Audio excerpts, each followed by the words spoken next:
Hello. Hello. Hello. Hello. Hello, everyone. Welcome, welcome. It is time once again for more Umineko. Now, I'd like to start off the stream by asking you guys a question. The question, God, with the last time he got, that was a lot of exposition. Yes, it was. It was helpful to get clarification on some bits that we suspected, but, you know. Here's a question for everyone, because I still don't really have an answer. What happened in episode 4? Like, more specifically, what was it all the magic shit that happened? What really happened? Why was everyone dead at the end except Battler? How did that happen? Knowing everything we know, that episode really is confusing as shit. Anyway. While you consider that, it's time to start up the game again. I asked this in the Discord, and I got some interesting responses. I'm wondering if anyone has anything here to say.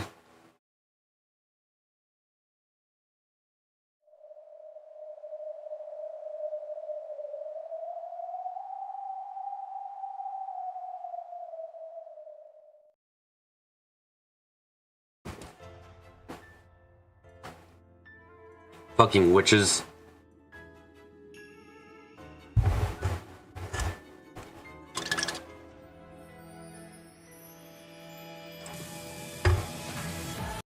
Okay.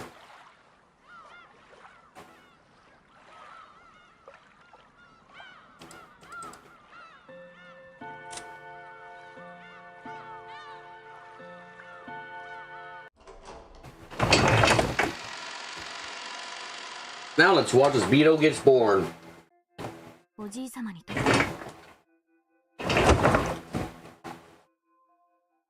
I think I now understand just how much the woman called Beatrice influenced Grandfather's life.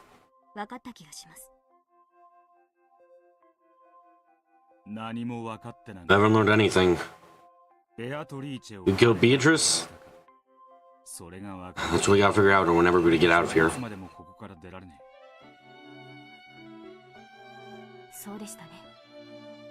You're right. We need to finish this quickly. The funeral's already over, after all.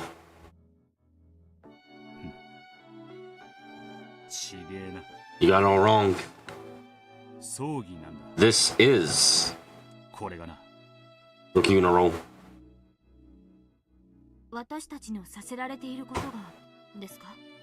You mean she's making us do...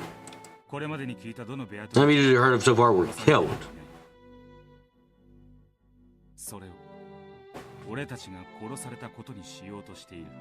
We need to change that.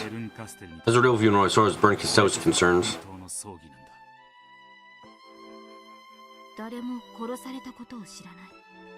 No one knows about the killed factor. And that's the truth we're trying to expose? So you are perceptive. It feels like I'm talking to a piece from the lower plane.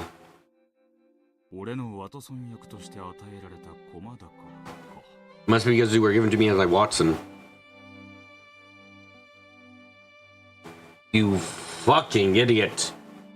Go back and read the fucking last couple episodes, you dumb shit.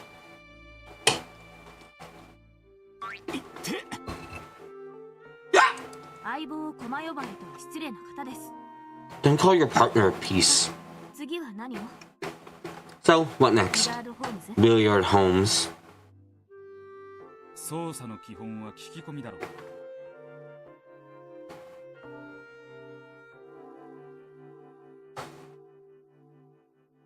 The basis of investigation is asking questions.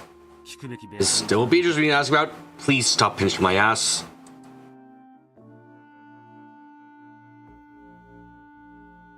Any who they should talk to next will nod in the direction of George, Jessica, and Maria.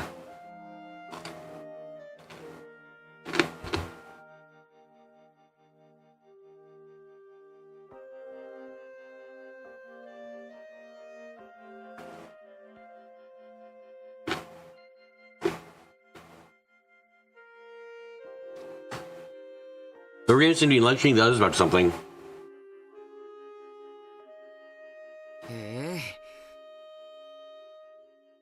Wow, Beatrice sounds pretty incredible.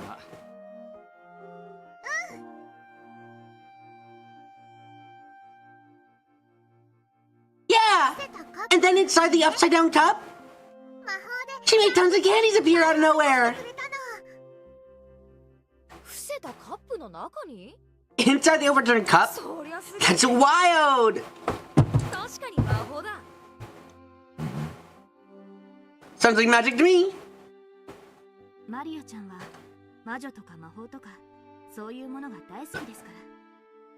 Maria-chan really does love witches and magic.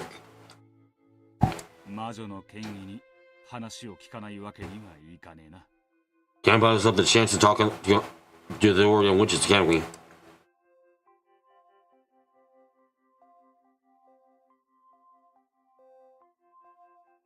we're looking for someone to ask about Beatrice, Maria would rise to the top of the list. Absolutely. The Beatrice she spoke of wasn't the real Beatrice spoken of by Kinzo and the others. However, in the Okajima 1986, the being that the name Beatrice referred to was probably the Beatrice that Maria always talked to. I don't see Battler anywhere. You show me a Battler. One was made to fight as Beatrice's opponent in many games, the most important person in this game and this tale. Battle in this would probably be the peace version of him, but even so it would be possible to get some vital information out of him.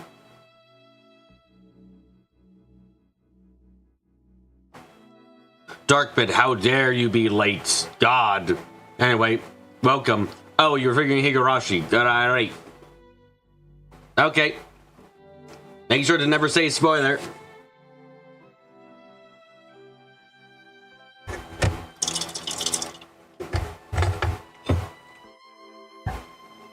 He'll probably want to talk with Bowler too, but he was nowhere to be seen in the cousins group.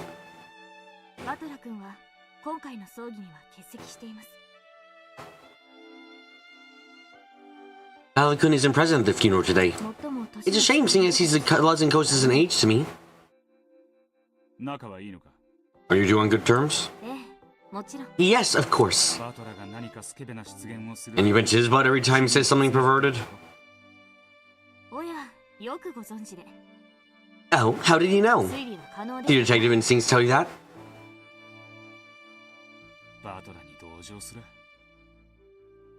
Poor guy.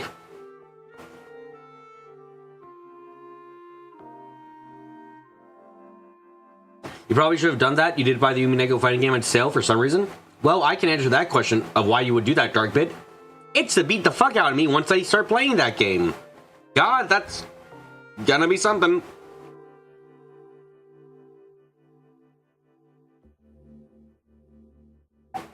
Bring us said that everything was gathered here.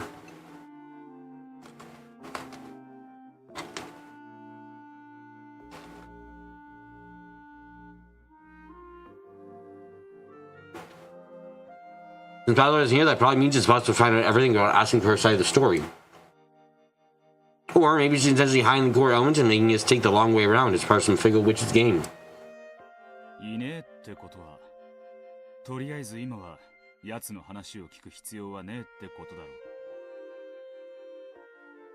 It's impossible with a keyboard apparently. Difficult enough with a controller. It's supposed to be played with an arcade gamepad. Then I shall be the first in the world to beat the entire story mode with keyboard. Yay! I'm gonna suffer. Yay! He's not here. That probably means you don't need to hear a story for the time being. Let's talk to Marie and the others. Let's talk to Marie and the others. If there's anything perverse, so keep your hands off my ass.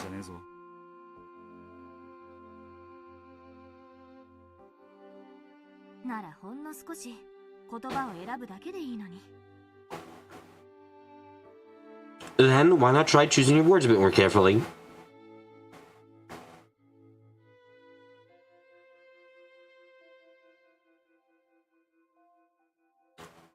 With a roughish smile, Leon pinched the air, index finger against middle.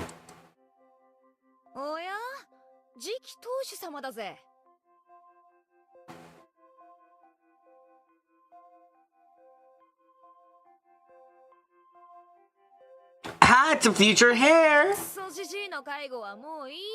you done babysitting the old geezer? Yeah! At least Leon is impartial. No mercy, even for Jessica. Bill felt a bit gratified. I see. You're both his sister and Krause's child. It makes Jessica your little sister.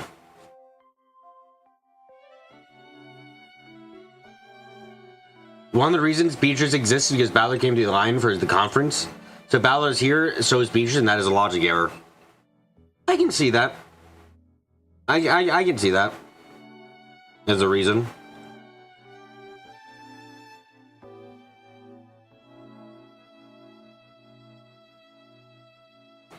Leon is the fifth Ushiromi child is weird. Yes indeed it is.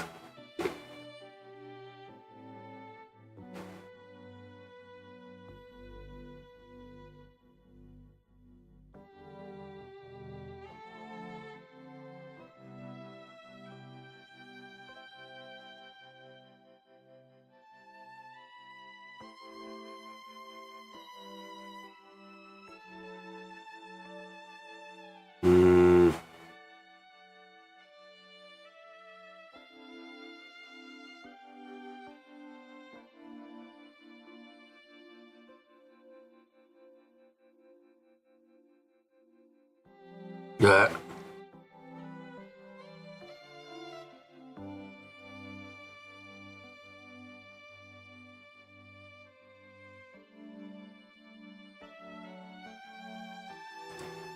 There's no use to Jessica being an only child. That through the scuffle between the two looked perfectly natural. Something didn't feel right about it. Jessica, can you talk a bit more like a sister's supposed to?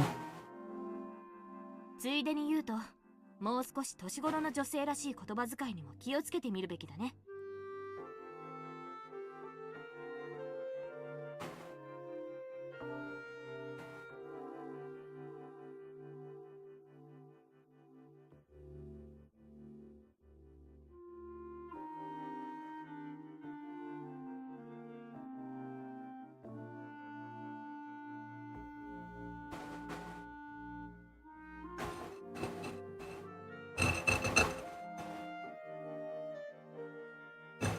And while we're at it, why not try talking like a girl your age? Also, how many times I told you stop calling me future hair? Future hair, future hair, future hair, future hair, future hair, future hair, future hair. Nope.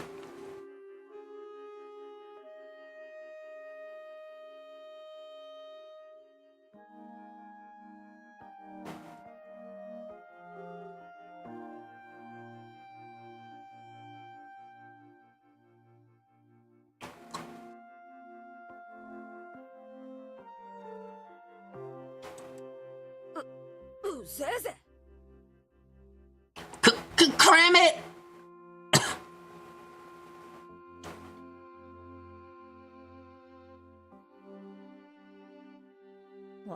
I'll have the way I want to.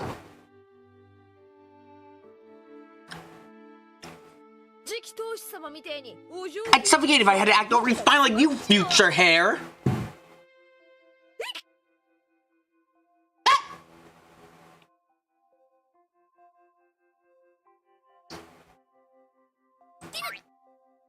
Ouch!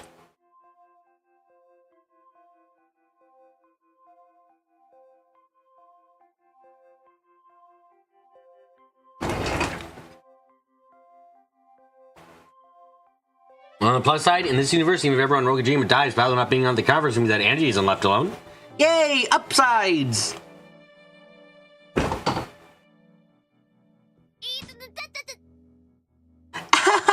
Ow! Stop it! Don't pinch me! Cause his sister bully after you perk! Stop it! Ow!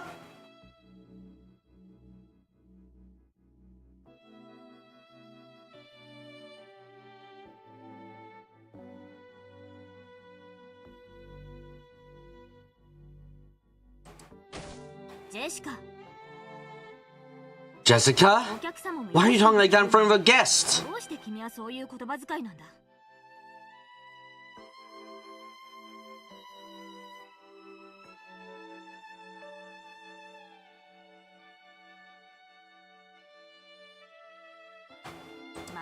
you want me to get Mother involved again?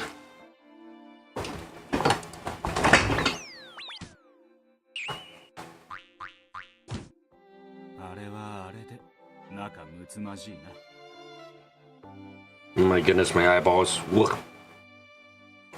Looks like those two are close in their own special way.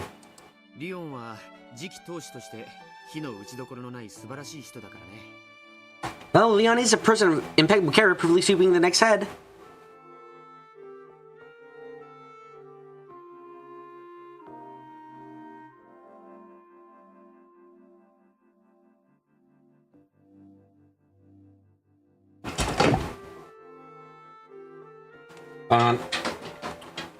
Gonna get a drink quickly, and also clean my glasses. Be right back,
Okay, back. Sorry about that. Why do my eyes feel like they're glassed over? It's such a fucking weird feeling. Blech. Hate it. I guess I understand Jessica-chan feels. He might be a bit too perfect sometimes.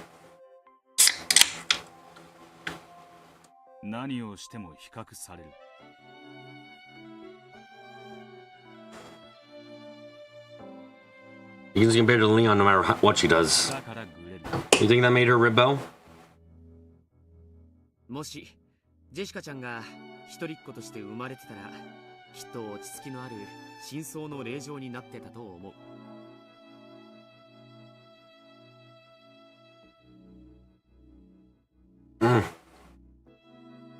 Jessica had been one only child. I'm sure she had become a composed, quiet young lady. That's an interesting thought, though. Wow, George is wrong every time in every universe. Great to know.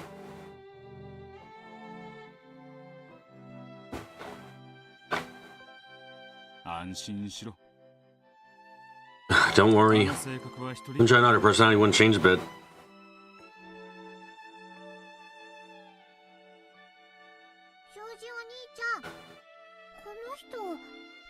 George Oni-chan? Is this? Oh my god. I'm not being able to do my Maria. Ew! George Oni-chan, here's this! Okay, there we go. I can get into my voice by wishing for a nice family life.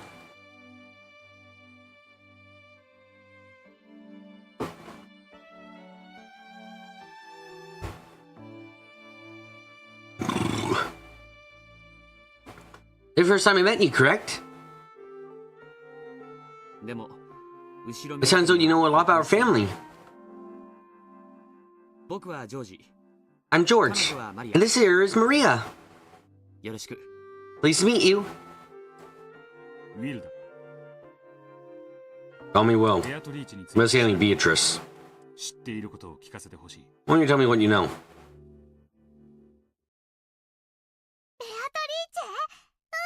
Beatrice! Ew! Oh my god, are we gonna see a happy Maria talk about Beatrice? Oh, this is gonna be adorable. You see, in the Umineko universe, Jessica's gonna use her bright and sunny personality to charm her dark-haired priest boy sword-wielding love interest with a mysterious past, or have an opposite wing. Key difference with this is Maria.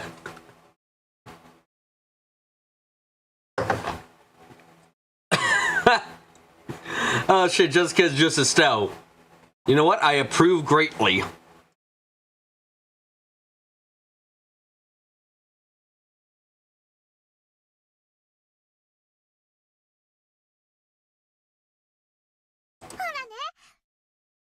See? Beatrice exists! Ew, ew, ew! Maria had looked hostile towards the unfamiliar man. As soon as he heard the name of the witch she loved pass his lips, her eyes began to sparkle. ほら、マリアちゃん。 Hey, Maria-chan, お客様にちゃんとご挨拶をしないと。 you gotta greet our guests properly. Man, isn't it great? Maria can talk about Beatrice without being in a setting where everyone's gonna pressure her and tell her to tell the truth and stuff and be very mean to her. Damn.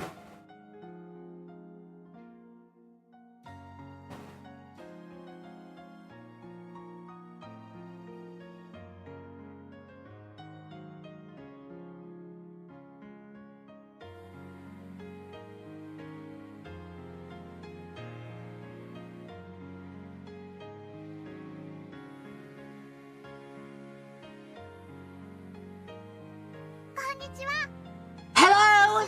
My name is Ushomia Maria! Ew! I'm trying to meet someone new as Beatrice! Handshake! Ew!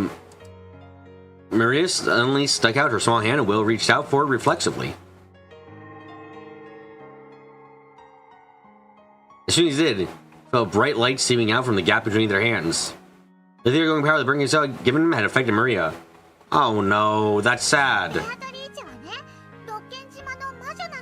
Never mind, it's all fine. Maria, too pure for that shit. Fuck you. What's behind the curtain? Happiness. Joy. Optimism. A girl who deserves not her mom. Beatrice is the witch of Rokijima. She plays with me every time I come to Rokijima.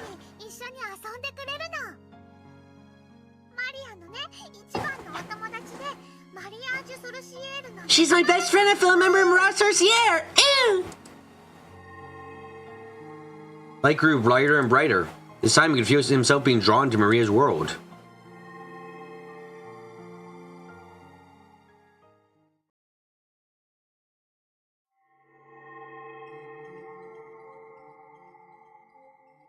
Oh! Hello, depressed Maria. I'm Ushoromiya Maria. My mama is Rosa. My papa? I don't have a papa. I remember mama showing me a picture long ago and saying, "This is your papa." Picture a man with a dark suntan on a beach wearing his swims.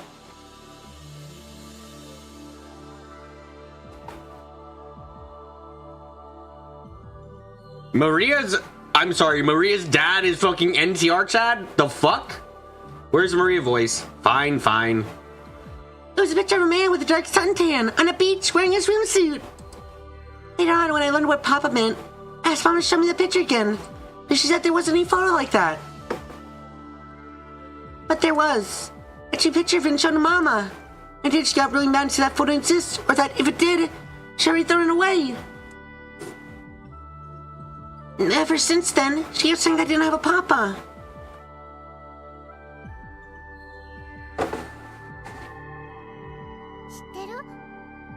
Did you know? People say that you need a Papa and not have a baby, but that's a lie.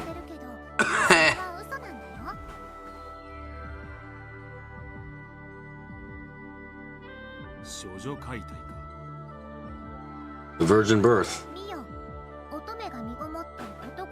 Sorry, Dark Bit. It's a bit of a joke based on, like, if you've ever seen NTR content, Usually it's a fucking, like, blonde hair, suntan foreigner. And that's almost the description of Maria's dad. That's fucking hilarious to me. Behold, a virgin shall be with child and shall bring forth a son, and they shall call his name Emmanuel. If I was a boy, that might have been my name.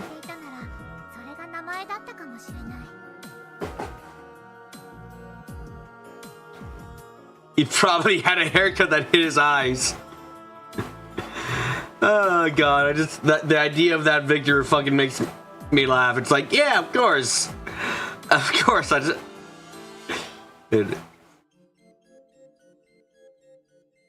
I suppose you don't know that Maria isn't part Italian. Mamma mia! Oh, that is really bad. That's really bad. Book of Matthew, chapter 1, verse 20. No, verse 23. Verse 20 is, but while he thought of these things, behold, the angel of the Lord appeared from... That's right. No, verse 23. Verse 20 is, but while he thought of these things, behold... The angel of the Lord appeared unto him in a dream, saying, Joseph, thus son of David, fear not or to take unto thee Maria thy wife, for that which is conceived in her is of the Holy Ghost. Alright, so Maria's a biblical scholar. Does add that to her random knowledge. What is Maria's fucking fixation? Oh, it's Bibble and other such things. Okay. I get the feeling she'd be a surprisingly good priest.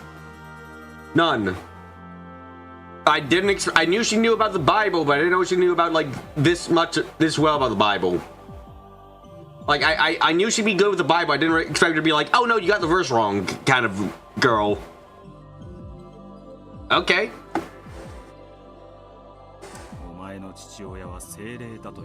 So you think your father's the Holy Ghost? Everyone said that everyone has a papa. That was strange that I have a papa. That was weird that they felt sorry for me. But I asked Mama, she said I didn't have a papa, that he didn't exist. Funny thing is, if Kinzo had given her the time of day, he probably would have loved Maria. Oh, absolutely. Maria would have fucking talked to him for days about, like, possible magic stuff. And would have been like, okay, have you tried the horse blood? And he's like, yes, I tried the horse blood. That didn't work. Have you tried the pig's blood? In what quantity?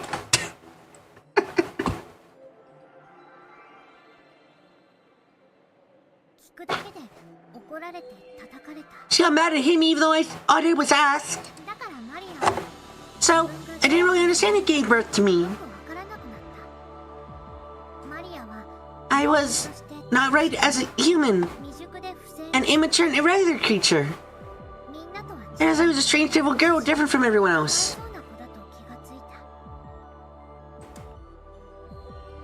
Doesn't matter who your parents are or what other people say. You are who you are. It must have been hard to teach that to a young, immature girl.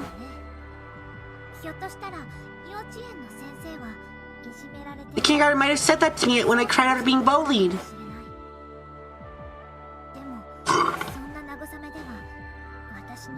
But even these words of encouragement couldn't fill the blank space. No, the questions. Nothing anyone said can answer the questions in my mind. And the book is what gave you the answers? A priest came to see us.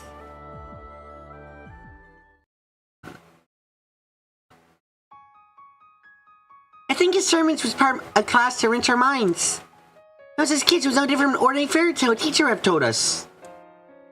No, it was hard to understand. I think that made us bored. At the end, the priest said something important. That God knows everything? Yep. So I asked him. I only have a mama. I don't have a papa. Mama gave birth to me without a papa. Is that strange and sad? I asked.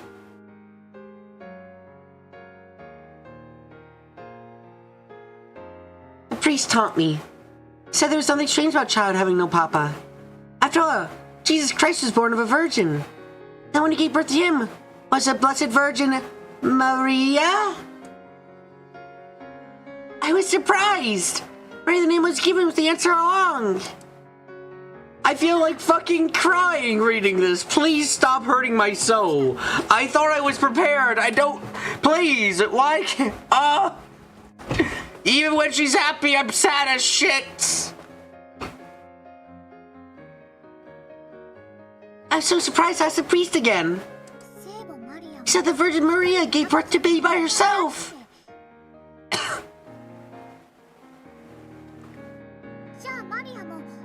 So after that meant I could give birth to baby all by myself too. 神父はなんて答え And, how did he answer that? He said the Virgin Mary was with child because of the Holy Ghost.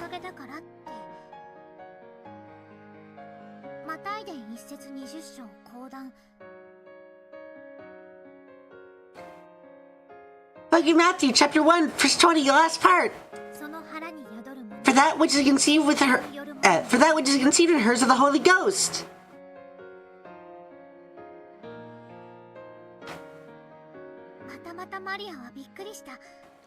That surprised me again. What do you think that means?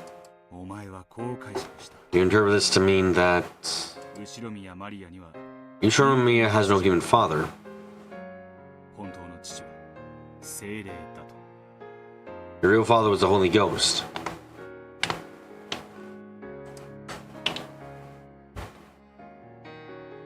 That is what the Bible actually meant. The young sad girl had lost her sense of identity because of her lack of father. They finally created a way to understand herself. Kindergarten Maria probably then proceeded to memorize the entirety of the Bible that night. Knowing everything we know about Maria, I say yes. Absolutely. Once I realized that, I knew why I was different from all the other kids. The ones who made fun of me were all children of Joseph. But I alone was different. I wasn't worse than everyone else. Man, it's so sad.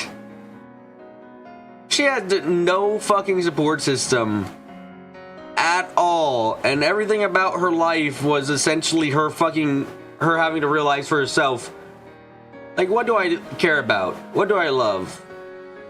Like, what am I like? Why do people treat me like this? And she's having to come to her own understanding of the world, and it's like, oh, it's so painful. I'm sorry. This makes you think that Maria would later become a cult leader with this? I mean, if she gets away from her mom, then that's a good life.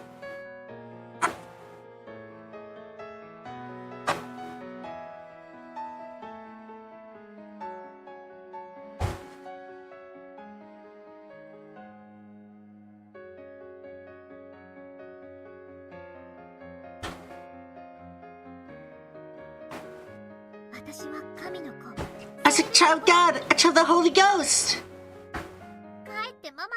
I got back and told Mama. I know Papa after all. Mama gave birth to me on her own thanks to the power of God. She then beat the fuck out of me because why? Sorry, I hate Rosa. Shocker of shockers. Probably painful for Rosa whenever Maria asked about her father. Why do I have no Papa when everyone else has a Papa and Mama? Every time she was asked this, Rosa flew into a rage and changed the subject. Now, some or other, Maria had independently found an explanation that satisfied her. She had no Papa. She was a child of Mom and God. Isn't it if we can imagine that Rosa, after hearing the explanation the young girl had found in the Bible, might have gone along with it as though it were true. Beatrice said the minimum number of people needed to create the world was 2. I thought she meant I needed 2 parents to create a child.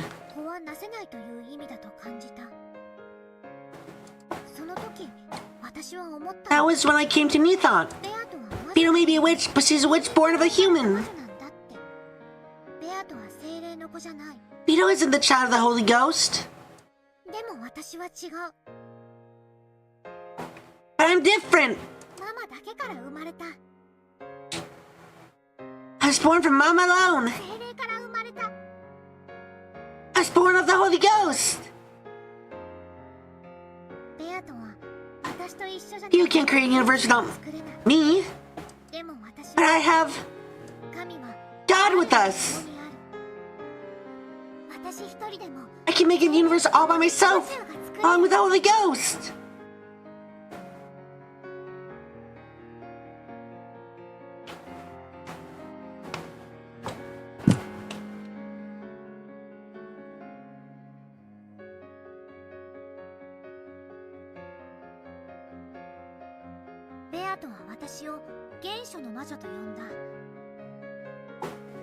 Bea called me the Witch of Origins. She said that eventually I might become a creator who can create anything alone. All by yourself and create something out of nothing.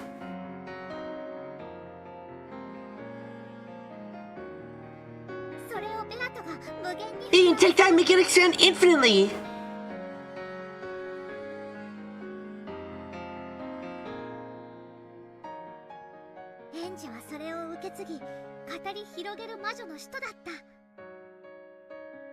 Angie was witch's apostle who would spread the word far and wide.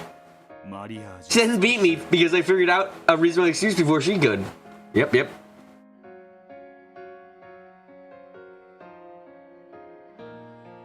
And that was Mirage Sorcier. There's this huge difference between one and infinity. That's why Beatrice was so great. But compared to the difference between something and nothing, one and infinity are both just something.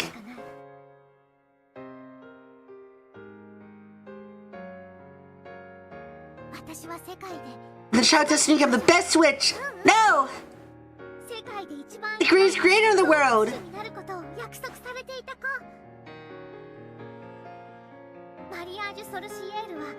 Mirage Sorcier was the nest to warm up my egg. I am Ushamiya Maria. Maria, who stands by God's side.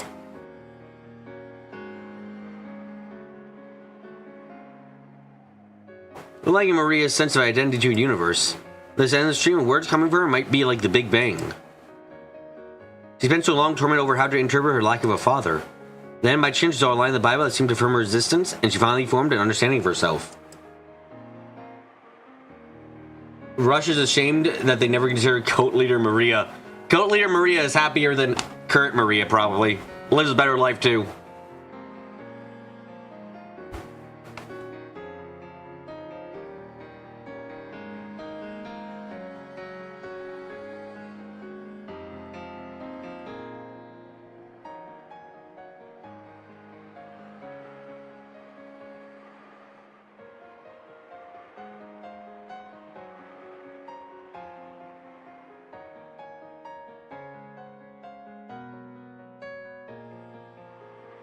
Sakura, who had hated herself for being different from all of her classmates, finally found her own meaning.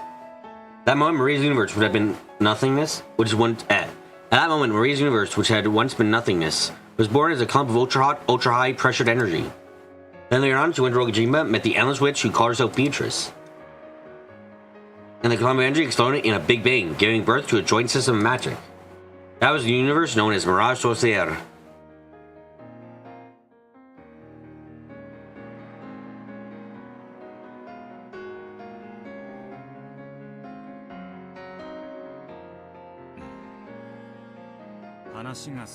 Jumping ahead a bit fast.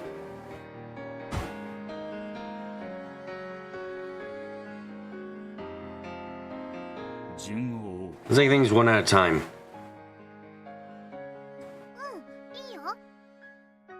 Sure! Where do you want to start? I would decide that you were the child of the Holy Ghost. It's easy to imagine that you gradually became more and more interested in cult.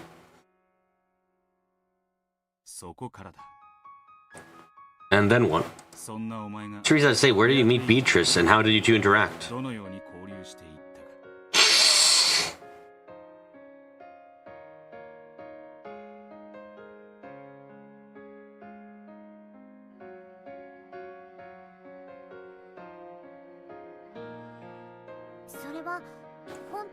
It really did happen all of a sudden one day. I had wanted to meet the witch called Beatrice that lived on Rokujima.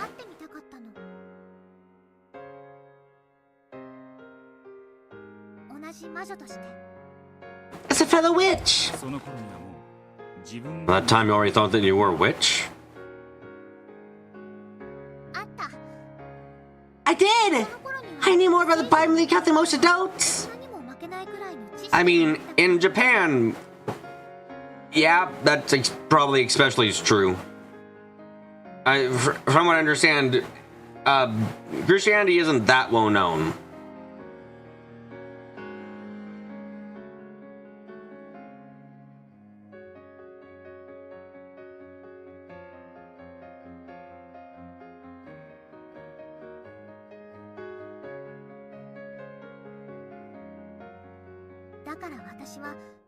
So even though I couldn't use magic, I believed I was a witch.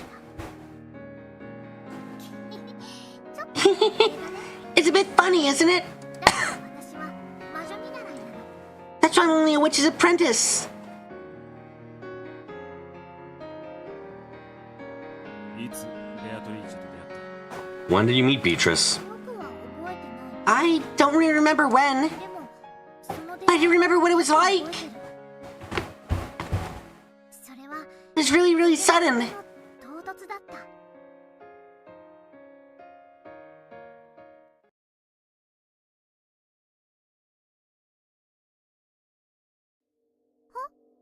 Oh shit, okay. The birth of Beatrice. Okay, this is gonna be fun.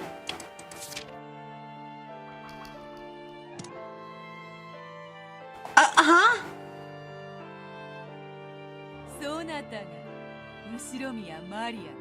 So, you are Ushiromiya Maria, I presume. It was such a very, very abrupt encounter.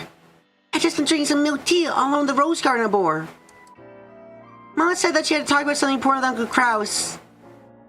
So she told me to go outside and play. Suddenly, she was sitting right there. I didn't know anyone who spoke that way. I realized you were someone I didn't know at all. Who are you? You were the one who first said that you wished to see me. Here I am, welcoming the witch who came to visit my island. And you ask my name.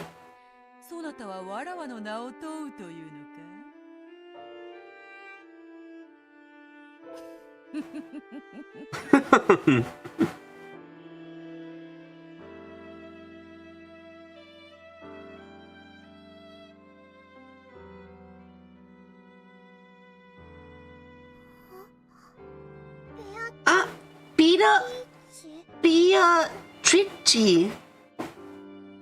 Beat rice? Precisely. I am Beatrice. 確かに唐突だな Yeah, it's pretty sudden.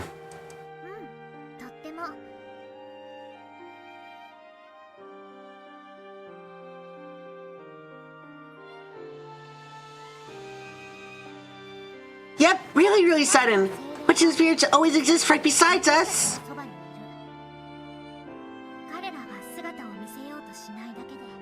They just choose not to show themselves. But you show themselves, it's always sudden, so they've been there the whole time. That's what I learned that day. そしてベアトリーチェと友達ね And then you, Beatrice, became friends? Yeah! She stayed and chat with me the whole time till Mama's done with her business. Talk about magic and witches. And on high was the child of the Holy Ghost. その時のベアトリーチェの印象は What was your impression of Beatrice then? My god, Will is the first adult we've seen talking to Maria about Beatrice who isn't like, fuck off, no, you didn't meet Beatrice. Oh, you fucking dumb kid. Jeez, what's the truth, dumb kid, dumb. First one is realize, what if I feel like he wouldn't even need the power of theater going. He could just be like, Hey, can you tell me about Beatrice? Well, when did you first meet her? What was it like? Like, just seriously. So many people, so much could have been learned if people just were like asking her real questions. I don't like saying it. I need more than she back then.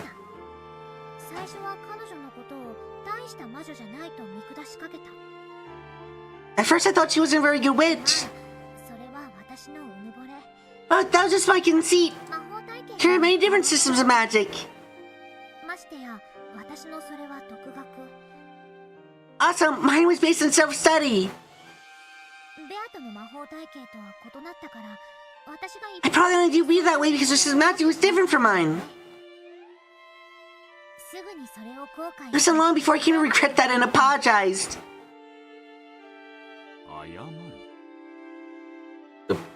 Apologized? Did Beatrice do something to win your respect?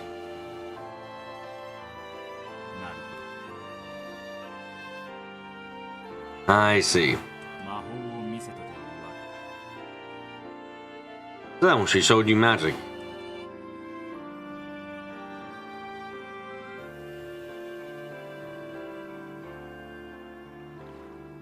We went to the beach and talked lots, sitting at a table under an umbrella. Very interesting. Maria, I see you have been quite diligent in your studies. At your age, to be capable of teaching a 1,000-year-old witch such as myself is truly an accomplishment worthy of admiration.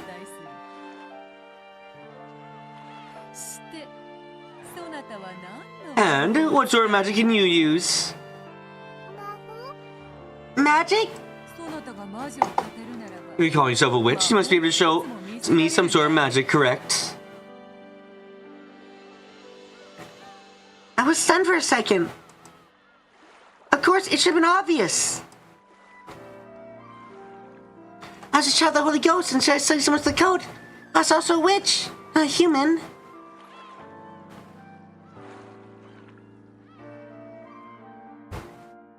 To that day, I've been so sure of both of these things. Someone asked what sort of magic I could use, left me dazed. When one knows the magic and speak of it, they finally reach the rank of apprentice. One is only a witch if they can put knowledge into practice and use magic, correct?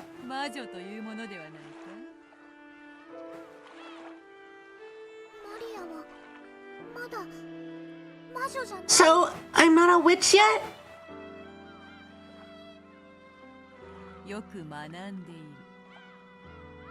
You have studied well, and I can sense a very rare talent within you. One day you may become a witch so great that even I cannot compare. Or perhaps even greater, as you have told me.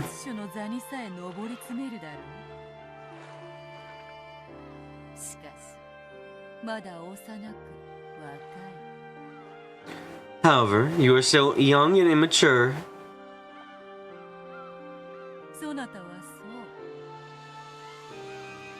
You are... yes. You are an apprentice. A witch apprentice, you might call it. So, does that mean you can use magic, Beto? Of course. I cannot call myself a witch otherwise. Incredible! Show me! I want to see your magic! Until this day, Maria never doubted the magic-related concept that she was the child of the Holy Ghost. However, no one ever proved to her that a co-phenomenon actually existed. Maria could create a universe all by herself. However, she wanted to share it with the same person, so that she could believe in it even more strongly.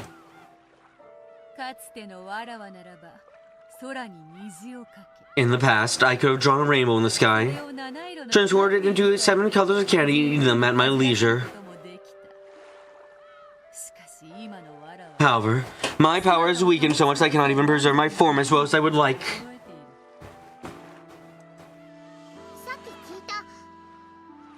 I just heard about that.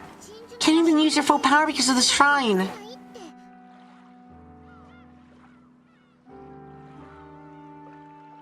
Huh.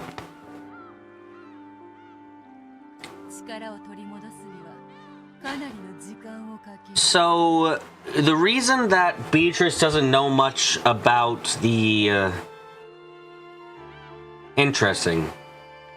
So this seems to be Beatrice while she still is conflating Beatrice with the myths of the demons of Rokujima, and before she really establishes Beatrice to be Beatrice, per se. That's interesting.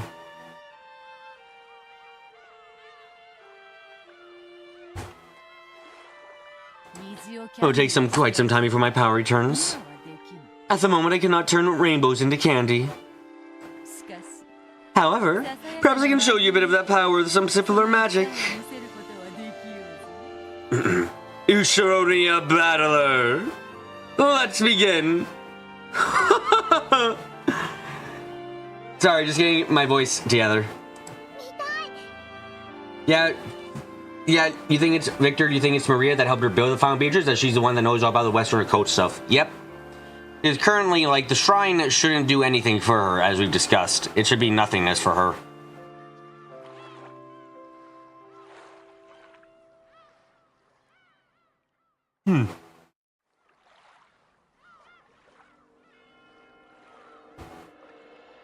I want to see!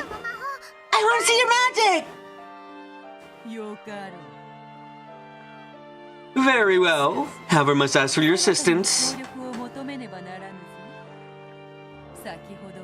As I've already told you, no matter how pure your soul might be, all humans are tainted and filled with a toxin that resists magic. Yeah, I remember. Tell me about the anti-magic toxin. It wasn't in the books I've read. Now, a bit interesting here, I gotta be honest, is...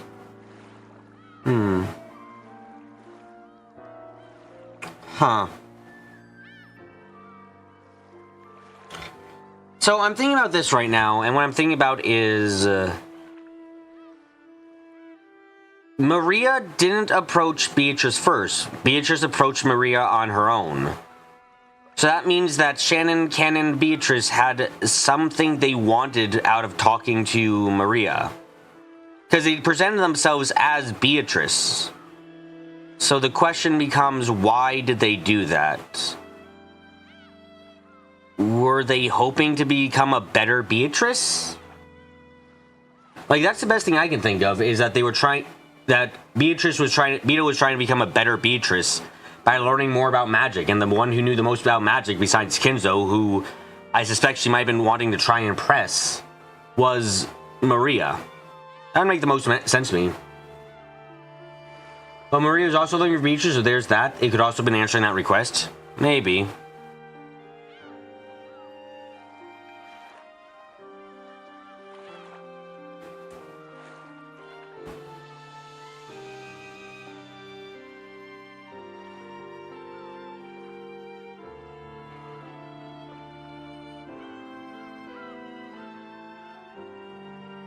Yeah, Zero Kid should be the best person to first appear before. Absolutely.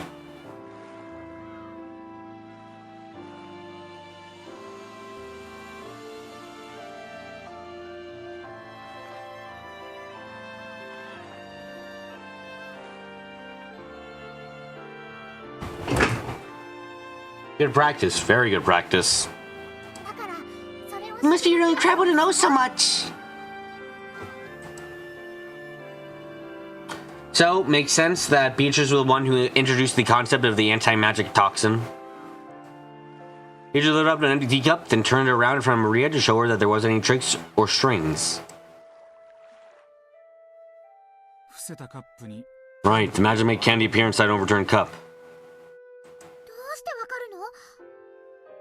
How did you know? It's incredible, Will. You didn't even know about the witch's magic trick.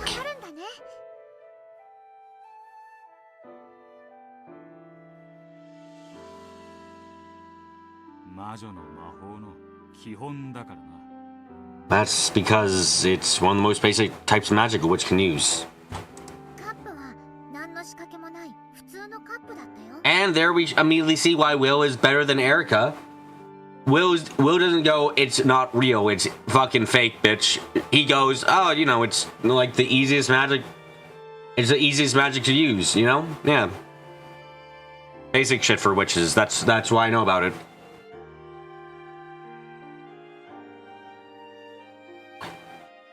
It was just a normal cup without any tricks in it. I want to see it. I want to see true magic.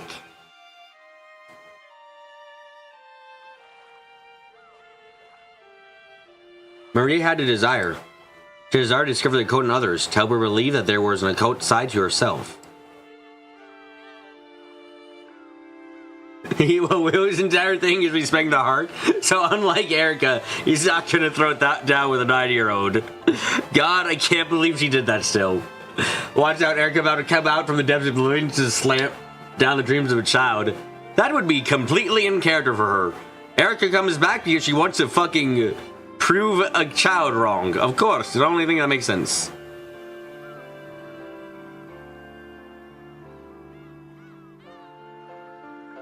That was why she agreed to help Beatrice with her magic. She didn't want her own toxin to ruin her chances of knowing the miracles of magic. Good. Now, try looking inside that cup. Erica revives from the dead because a situation where she could be the absolute worst presented itself. Amazing power! The witch of I... Do you need a bitch at the minute? Then I'm your witch!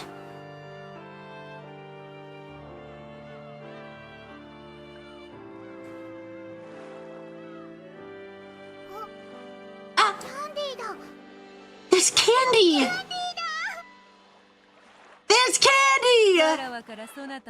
As if to mark my meeting with the new witch, and as a sign of our friendship, I offered you this.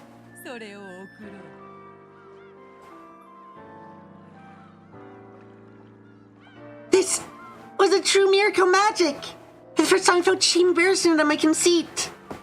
I showed that sense of omnipotence disappear. I feel that I was a child of the Holy Ghost, the most important and special person in the world.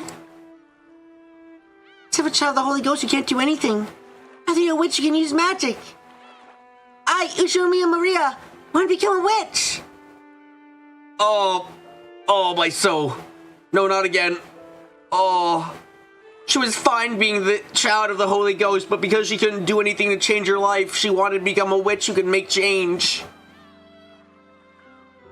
Oh, why? Why would you do this to her? Oh my god.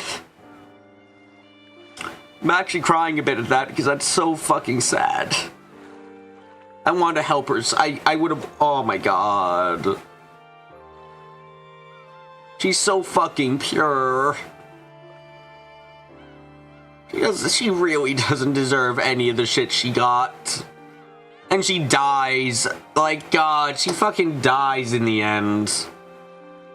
Did not deserve it. Not at all. Starting off as a witch's apprentice. Already was obsessed with Beto. I want to become a real witch too. I want to become your disciple. How modest. You are already an abundance of talent, diligence.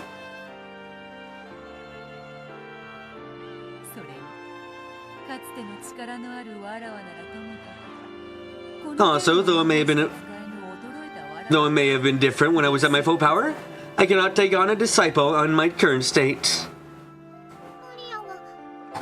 So I can't become a witch's disciple?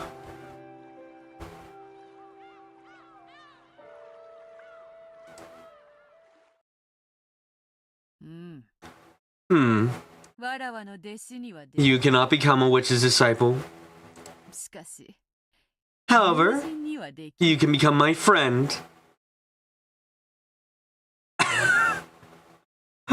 Oh fuck, that's so goddamn cute. Oh, that's adorable. Oh my god, Shannon, Beatrice, Cannon. The fuck, it's like, oh no, I don't, you can't be my disciple, but how about we're friends? Oh, that's so cute. This shit's good. Good. Very good.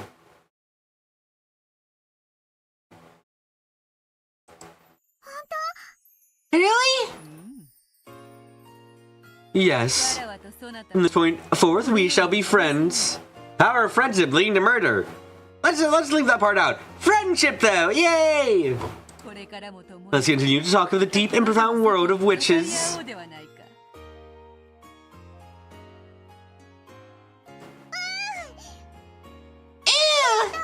Thank you, Beto! Can I eat this candy? No, let that be a souvenir. Instead of eating it, keep it in that lovely bag of yours. Right! I'll eat at home! Ew, ew, ew, ew! Maria, that candy was brought into being by magic. Therefore, it is fragile. Oh, fuck. Did Shannon, did you fucking go into Kinzo's office and take some old ass candy and you're just like, oh fuck, please don't eat the candy, Maria. I don't know how old that is or if it's okay to eat. Maria, please do not eat the candy. I do not even know it's candy if I took out some marbles. Oh, fuck.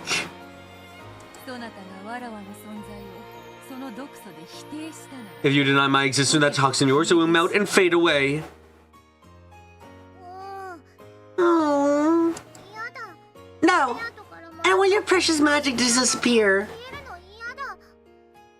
Cannon didn't eat the candy. Cannon knew. Cannon knew it was fucking made of glass. Oh shit. Or maybe it's just very minty and he knows that she would hate it. One of those things is probably true. Then be sure that you do not forget your meeting with me.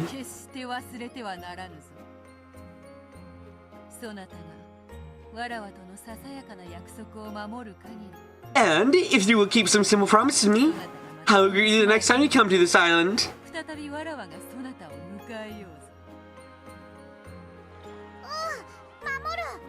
Ew! I'll keep them! What are the promises? Well, to start, each time you arrive home, wash your hands. Then rinse your mouth. You must not complain about this, for it is an important part of a witch apprentice's training. Are you teaching Maria how to take care of herself? Are you being a better mother to Maria than her mom? I mean, not surprising that you could be a better mother. I'm just like a fucking cardboard box is a better mother currently.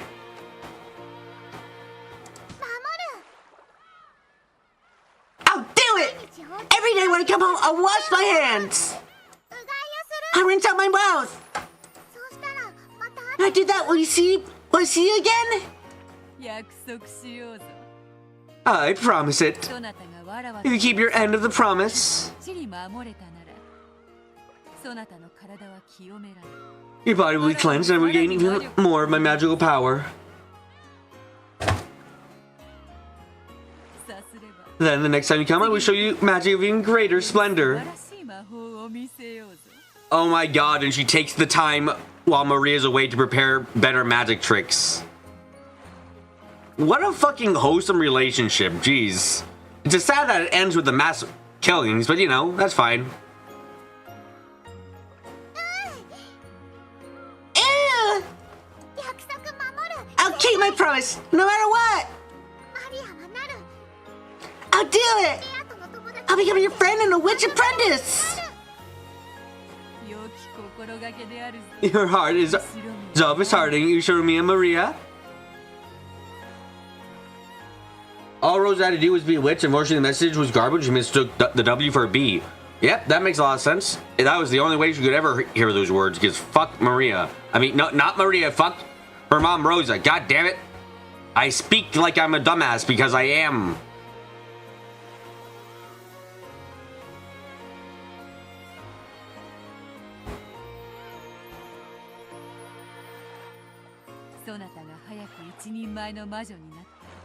I hope that you will quickly grow to become a full witch and my close friend. 心より願っている。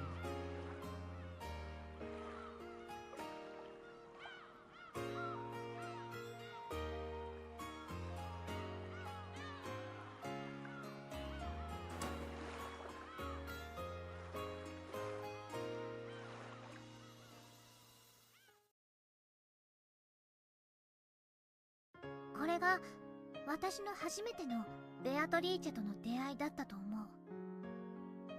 There's so much that could have gone right for this family and gone horribly wrong. Now, where did this family start going wrong? From the first moment someone was born, or from the moment that Kinzo came to existence? You decide. Either way, there's no good option. I think that was the first time I met Beatrice. そのもらった飴は Was that candy still there when you got home? Yep, でも but I doubted that it was half melted. 私だけ疑ったから飴は溶けかかっていた。私は I regretted almost doubting her. ことを後悔したよ。もしもっと疑っていたら飴は消えてなくなっていたに違いない。 I doubted her more, so the candy would have been completely gone. そしたら私は I was also proof the magical miracle happening for my eyes. 失うところだった。飴が溶けていたのか A hard piece of candy melted? 飴というより It wasn't hard, it was だったと思う。 caramel, I think? 溶けかかって It's half melted and squishy. それは何月頃の話だ But what time of year did this happen? 詳しく覚えてない。 I'm not too sure.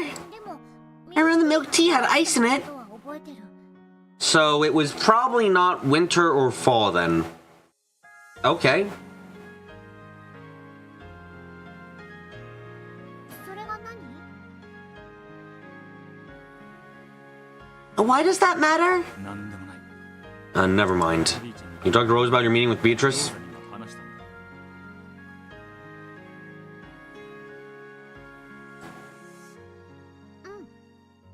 Yep, その日の I told everyone about that dinner that day. みんなに話した。クラウスおじさんに。 Uncle Kraus laughed at me. そしたら And Baba was sitting next to me and man told me to stop talking about it. 私は終わりにしなさいって怒られた。Ew. 隣の席 Next to you. 序列上 Next to you. お前の席は By your family's ranking system, your seat shouldn't be next to Rose's. 親族会議じゃない。 It wasn't a family's conference. ママとマリア Just when Mom and I came to visit. 話。 You know, honestly, Rosa never came across to me as someone who would visit off the clock, but... Huh. Especially considering your relationship with, like, how she thinks about Kraus and the others, that's actually really surprising that she would go to them. Huh. だからクラウスおじさん以 Telling Uncle Kraus's family, Mom and マ me. リアしかいない。席は詰めるから。 And we didn't leave gaps, so we weren't sitting in the same spots as a family conference. うん Hmm. お前の隣の席に And Rosa was sitting in the seat next to you. うん。 Yeah. それが何？ Why does that matter? 何でもない It doesn't. ベアトリーチェと You ever met with Beatrice outside Rokujima? Okay, wait, what? Well, why do you care about if she was sitting... Wait, what?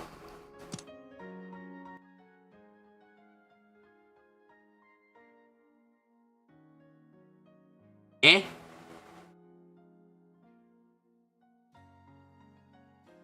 I don't get it. Why would that... What? Why is that important to you, Will? The seat's order is wrong.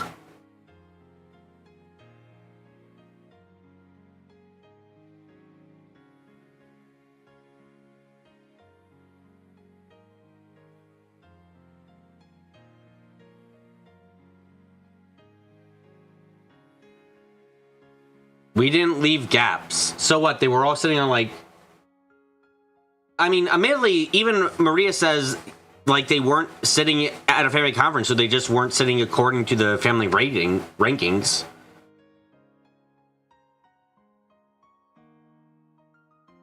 I am a bit confused.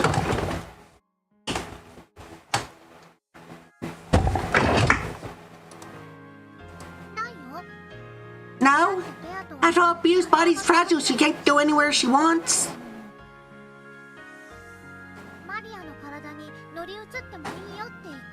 I told her she could just possess me if she wanted. She said she couldn't leave the island. その後は六軒島へ行く。 Oh shit. And after that, you met her every time you came to Rogajima. Yeah! We became really good friends. But I beat her, the more I realized what an amazing witch she was.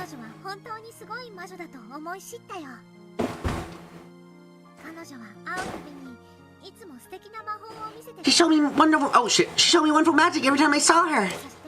Then she told me about his magic that was different from mine. We'll talk together about the mysteries of magic.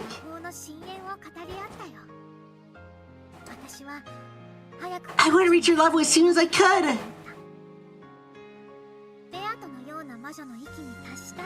I want to become the kind of witch Beetle was. ベアトリーチェは母親に紹介したこと。 You ever introduced Beatrice to your mother? No. She said Mom's toxins are strong, so they couldn't meet each other yet. Correct, your mama is indeed a toxic bitch.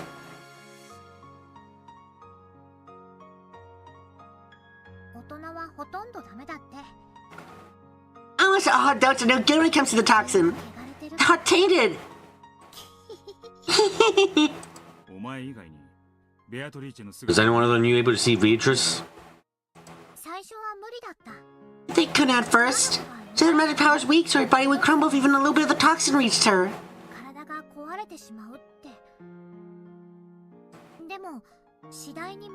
But she gathered magical power bit by bit. Eventually, she appeared in front of others who had a small amount of toxin. それは誰だ。 And who was that? Well, it was Genji, Nanjo. I can't wait for her to just list off the entirety of the fucking conspiracy. The fucking Beatrice conspiracy. Genji, Nanjo, and Kuma. Yeah, I beat you to it.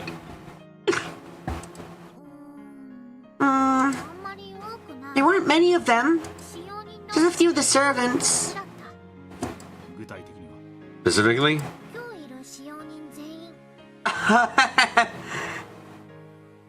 Wait, all the servants here today? Wait, does that include Goda?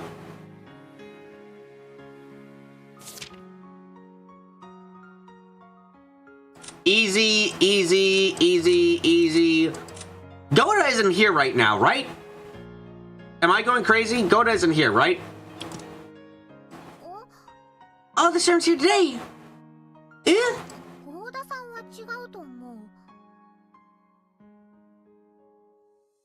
Oh, Darkbit says, Maria can only sit next to Rosa if Leon doesn't exist. Oh. Oh, yeah, because I guess in that case...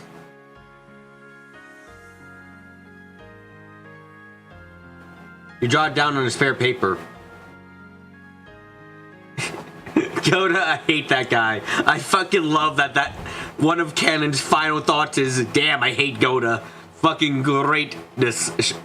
That is why Canon is great.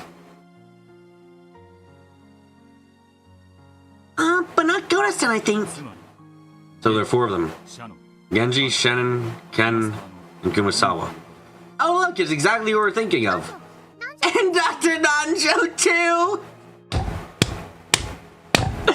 It's literally exactly what we've been saying. Ah, it's fucking great to get everything confirmed outright. Ah, yes, it is literally just the three we knew about. Great, lovely, like it a lot. Maria can only sit next to Rosa if Leon doesn't exist. Which we know Leon doesn't exist, so everything is fine and dandy.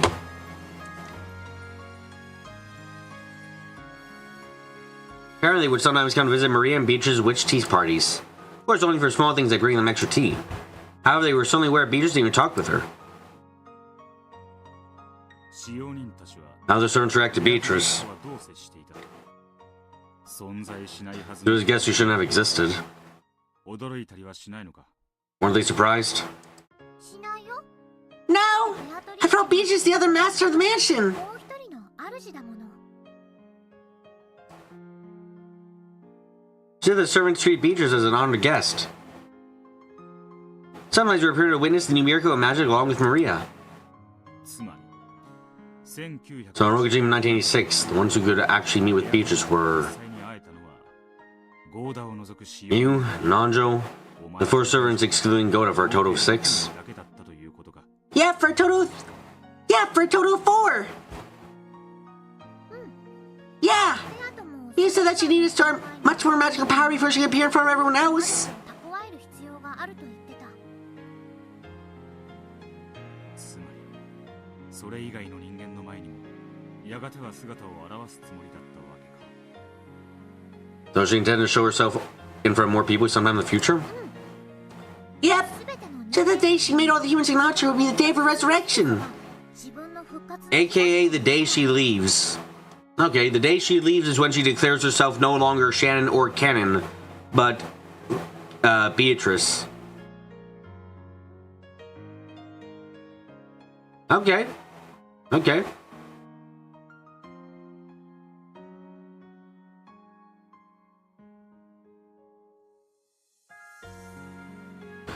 Oh, I get it. I see what you're saying, Victor.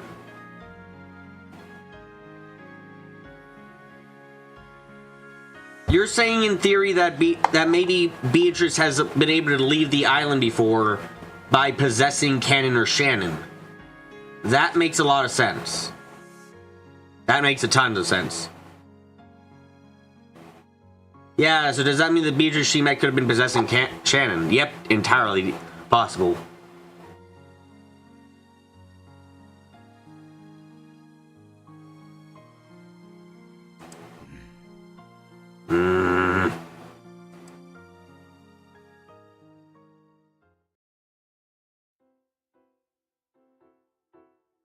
Maria the servants and Nanjo acknowledged her. They probably chosen those humans whose anti-magic toxin was weakest and appeared before them first.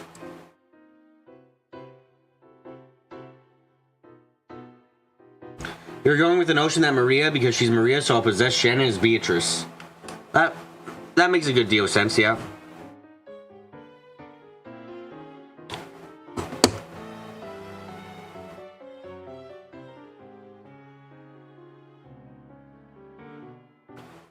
Beatrice's game must have been to suddenly increase the number of humans who could recognize her. And did she make everyone on the island acknowledge her? In that case, the last person Beatrice appeared in front of would be Balor, the one descendant of the strongest anti-magical power. Does this mean Beatrice thought that Balor would be the hardest one to convince?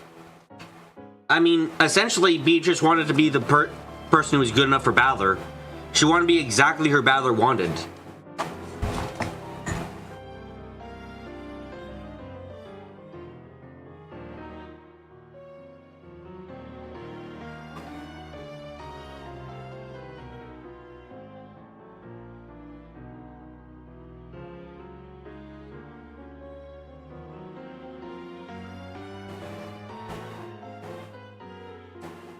It seems true that Balor was one of Beatrice's goes.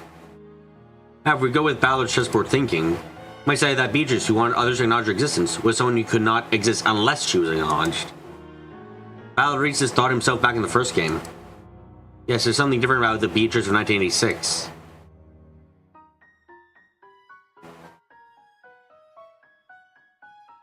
It's different from the Italian Beatrice or the Cuadoran Beatrice, both of whom certainly did exist.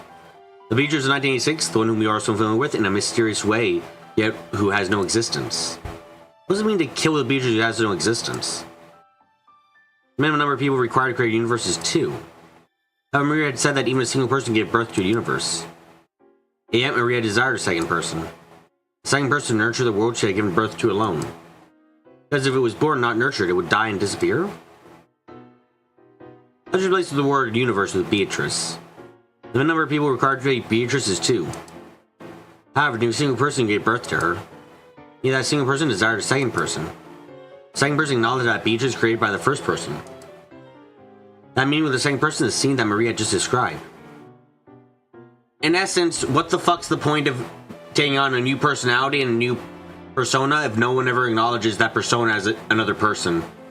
If I go around telling everyone I'm Cece, and everyone's just saying, no, you're BB, it's like, yeah, effectively, Cece doesn't exist. Sure, I created Cece, but no, if no one acknowledges Cece except for myself, then does Cece even exist? In reality, no, not at all then. The single person who created Beatrice who looked for a second person acknowledged Beatrice and selected Maria. We don't need for little Erica's heartless dreams to know that the teacup magic was a sleight of hand. Maria, believing the story about the anti-magic toxin, closed her eyes whenever magic happened. CC, the green hair from Code Geass. Look, BB, CC, a lot of anime girls start with. The fact that 2 anime girls' names start with 2 letters is quite something. Any sleight of hand would be possible while she had her eyes closed. The caramel Maria had been given as proof of her meeting with the witch had melted a little because Maria doubted. The season where one was likely to put ice in their tea, it was only natural caramel left in the bag to melt. You showed me and Maria, the girls you trusting and willing to accept a story easily. Beatrice appeared first in front of this girl, who had, in the language of witches, very little of the anti-magic toxin.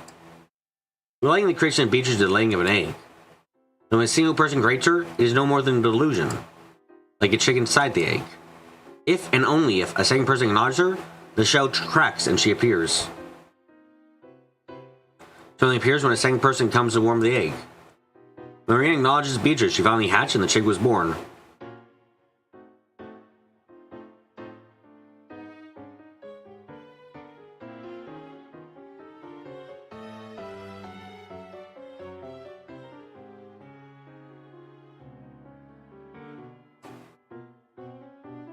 In that case, Mirage Chaussier, which nurtured Beatrice and her system magic, was like a nest. Beatrice had a dignified presence, calling herself the Witch of Rokujima, and claimed to have lived 1,000 years. Thinking about the Beatrices who appeared in the previous game, this sounds less like the Chick Beetle and more like Beetle the Elder. Does this mean that the meeting Maria had just spoken of marks the birth of Beetle the Elder? They could have already been created by the first person. During the time before the meeting with Maria, it matured fully inside its shell, becoming the character with the dignified presence of 1,000 years.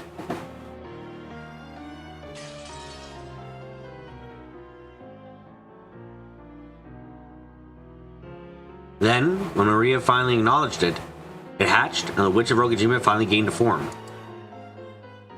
Perhaps that moment marks the birth of Beatrice of 1986. The younger Chick Beetle was born out of love for Balor. That birth had not yet occurred at this point in time. The birth of the Beetle, the Elder, and the existence of Beatrice that this time must have nothing to do with Balor. Are you enjoying this reasoning, Bryn Castell?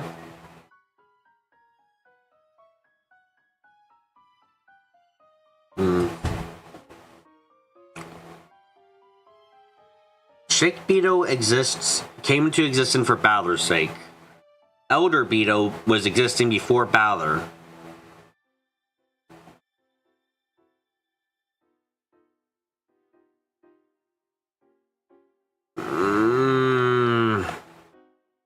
It's just a matter of figuring out the order of fucking events in this case.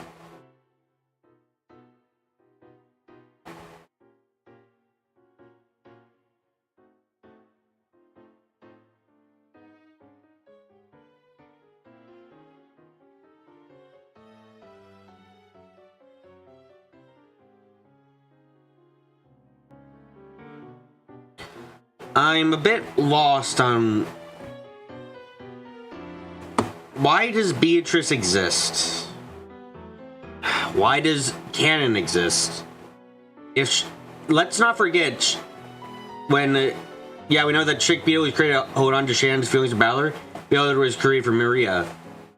Yeah, I'm trying to think about this too. Do we know why canon exists yet? Because the thing is, like, yeah, canon we have no real idea yet. Canon came into existence 3 years ago, and that's what we know right now. So when Shannon was 16 years old, she created canon for some reason. Why that is, I don't know, but she did.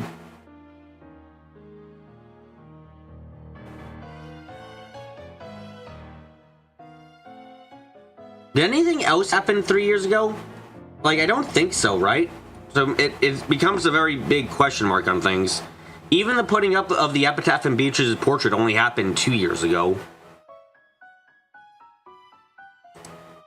Yeah, let's at least have some applause from the audience. Great. Thanks a bunch.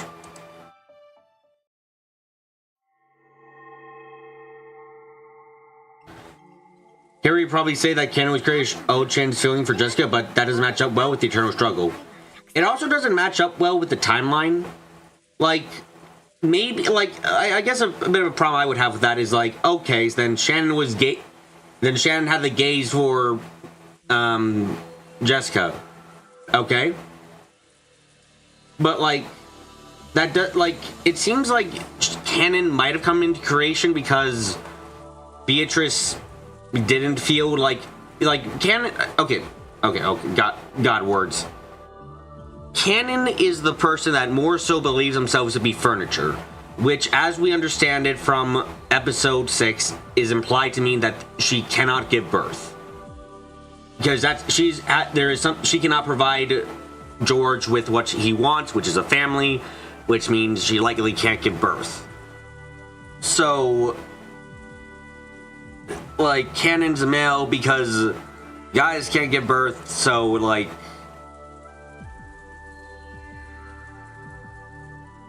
it would be before a relationship with George, it would be before the butterfly brooch.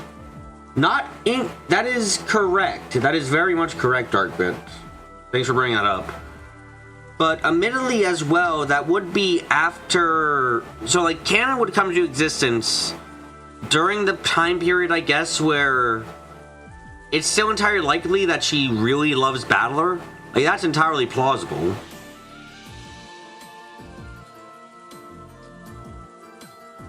Right? Right.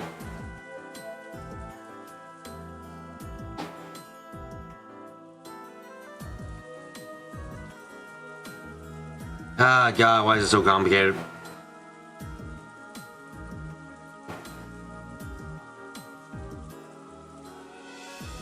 I have a lot of things I want to ask you to grant me for me with magic.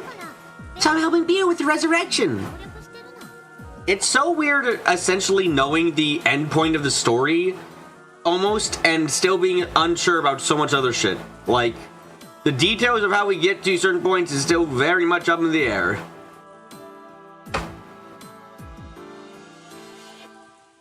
So I'm helping Bio with the resurrection.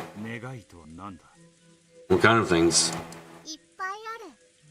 Lots and lots of things. Not telling. Want to protect your mama from the Black Witch, right? How do you know so much? You're incredible! The Abbey will never return without a witch's help. That's what you think now? Yep. I love Mama. You forgot how cute Maria was. Oh, yeah, Maria's adorable. Do you guys remember episode 1 where I called her a demon child? God, those were fucking a time. She's so nice. I want to be with her forever. For all of eternity.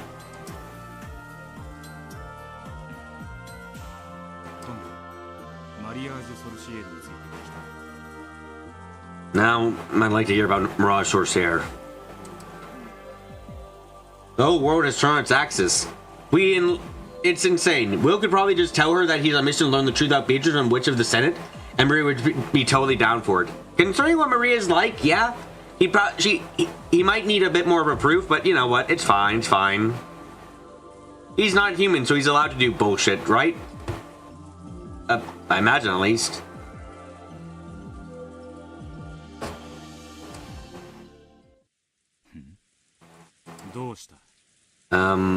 What's wrong?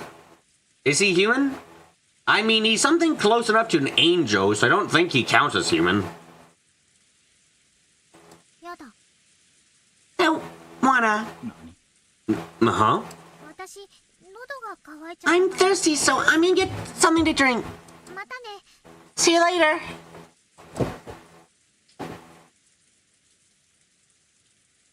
Maria suddenly started acting distant, bowed her head, and left her out waiting for a reply.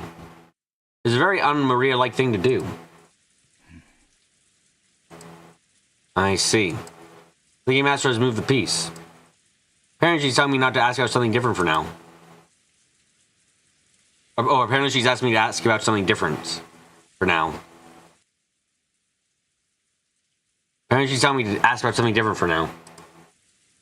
At some point, Leanna started chatting with the other family members. The DM is tired of role-playing Maria. Yes, the DM was like, okay, that's enough telling you that, NPC. Can you imagine Bernie having to act all cheery and shit? Can you imagine Bernie having to act like Maria? Yeah, that would fucking kill her so quickly. Just gonna be getting irritated having her butt pinched so much, and George is trying to calm her down. George and Jessica. Let's hear their stories next. For Myria, the anti-magic toxin is very strong in these two. At least at the beginning of the other games, they acknowledged Beatrice. Maria showed me the point of view of one who believes. Not to hear from those who don't. Okay, but what about episode fucking 4? You want to see a game that Burn Kisso TMs as Eric as a player? I want to play that fucking fan game so badly. I want to see how good they do it. It might not be good, but I'm curious so badly. Also, yeah, didn't believe in Beatrice. Mrs. fucking episode 4 gives a phone call explaining her death out in detail and explains it as fucking magic. Why, yes, I am still genuinely a bit confused.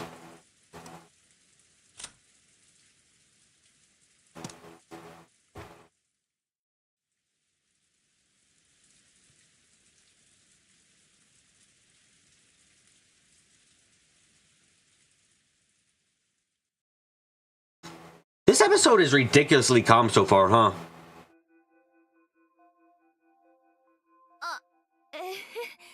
So, about earlier.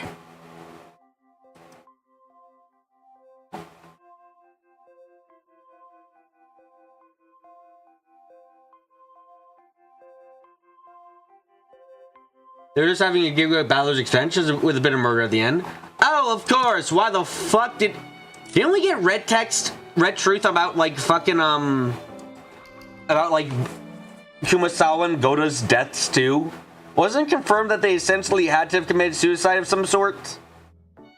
Which is very fucking confusing.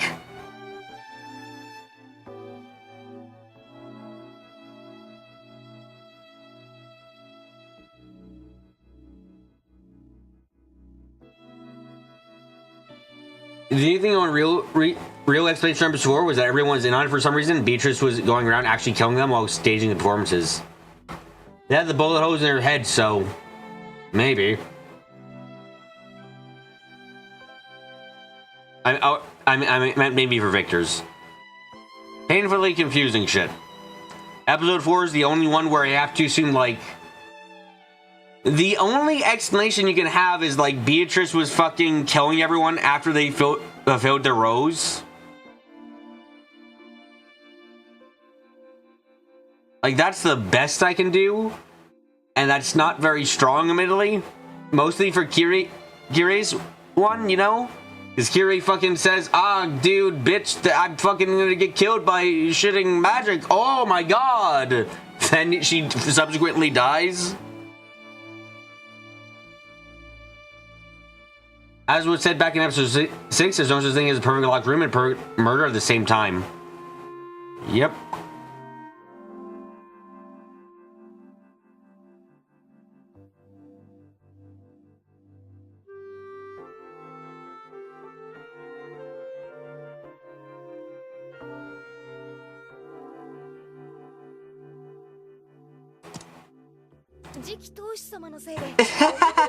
Sorry, you had to see Magdalene like that. I blame the future hair.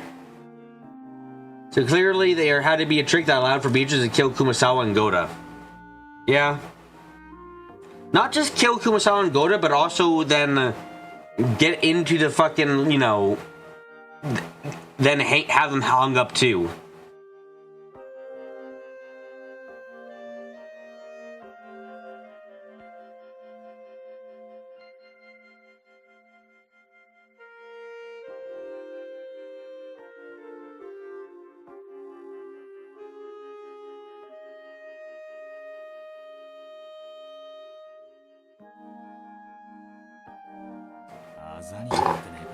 And it's not gonna leave a mark, is it?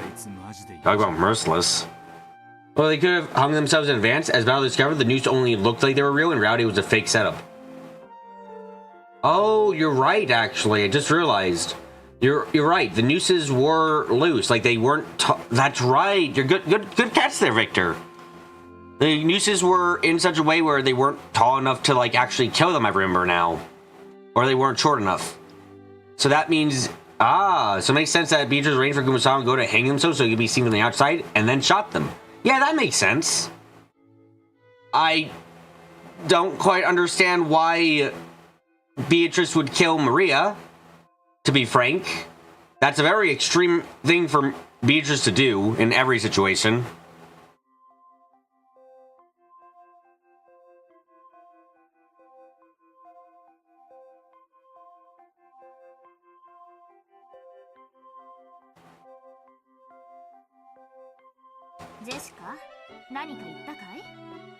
Did you say something, Jessica?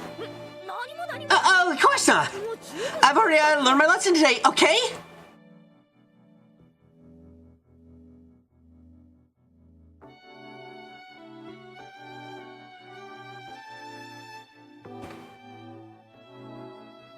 Leon, who had been apparently chatting with the Leon, who had apparently been chatting with the adult siblings, spun around with a smile and stared at Jessica. Looks like the older siblings firmly in control around here.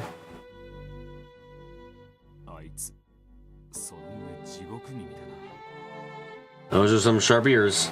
As long as Beatrice kept the actors moving the way she wanted, she could set them up in specific situations, arrange what they to battle them, and then kill them in isolation when they had no more use. Yeah, it's entirely possible. We do have to remember, though, that it is a guarantee that everyone was dead by the end of the episode, for the sole reason that Balor found everyone's bodies. Now, the weirdest thing I thought about was this. Why was, like... Do you guys remember how Shannon's body was described? Because we know Balor was unconsciously using the detective's authority. So we know that every body examined was actually a dead body. We know that if he looked for any hidden entrances, hidden passages, he would be able to find them. And he did not find a hidden passage at the grate, and he also did find everyone's bodies. So it confirms that everyone was dead and there were no hidden passages in the dining room or at that grate.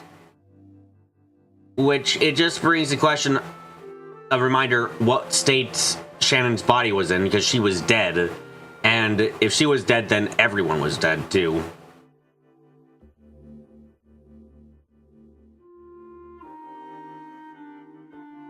There was a stake lying by her rather than driven in, but she was shot in the head. That's... And there was no gun nearby, right? I guess it's possible the gun dropped into the grate. But, like, if it's the gun that they've been using the entire game, I have a bit of a hard time believing it just... After she died, it just happened to fall into the grate, you know? Bit hard to believe.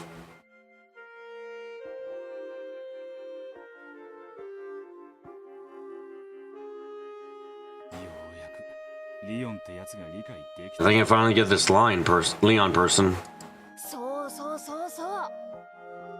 Yeah! Your hair's always been annoyingly sharp. You got who, but yeah, someone mentioned that Shannon could have held the gun under the grating and then pulled the trigger so that it fell. If she was lying face down against the grate, then that seems more reasonable than I thought.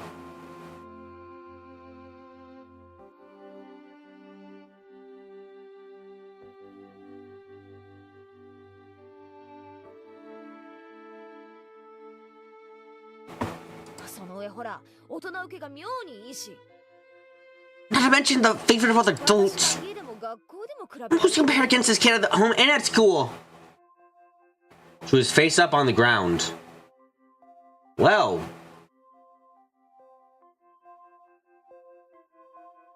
That makes things more complicated. Because then what Victor suggests of holding the gun under the grating doesn't work anymore. Because she has to end up dead facing upwards. It's not that I can't buy Shannon killing herself after Balor basically says, I don't know what the fuck you're talking about. What promise? What sin? I don't get it. I'm fucking innocent. You're a bitch. Like, I could believe that shit very much so, but...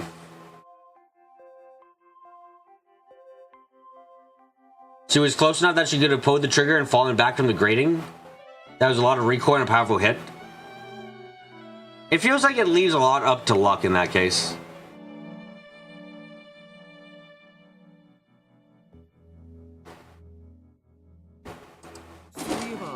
Now thinking, Leon was the student council president of both middle school and high school. Wow, that's a difference. The head of the badminton team too.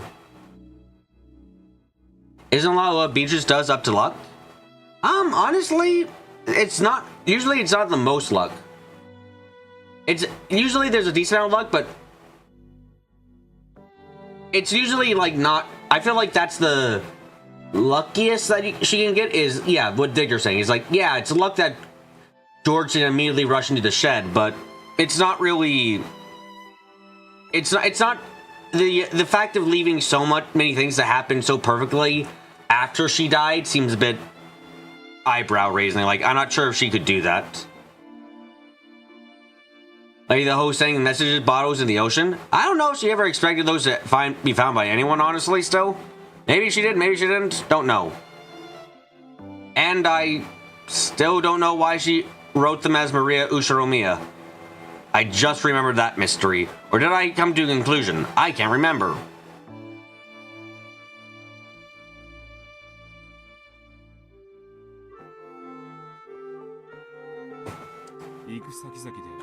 So everywhere you go, you got compared to Leon, and it doesn't work out well for you. I said as soon as I got into middle school. She was already the vice president of the student council.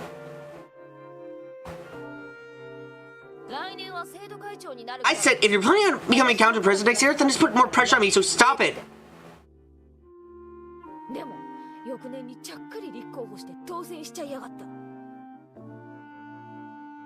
The next year rolls around and gets 2 signs up the cannon and wins in a landslide. Same happened when I started high school.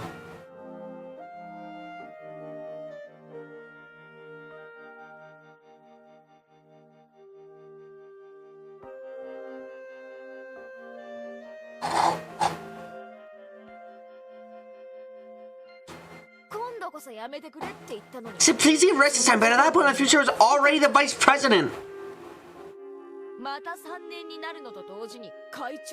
Consider you immediately president of the student council. Oh, Dad was oh so proud. I can say, now make sure you do your best as a little sister over and over again. I feel like I've missed something completely about what Darkbit and Ark just said, and I might be having a brain fart the size of Kansas. In other words, oh no, I'm stupid.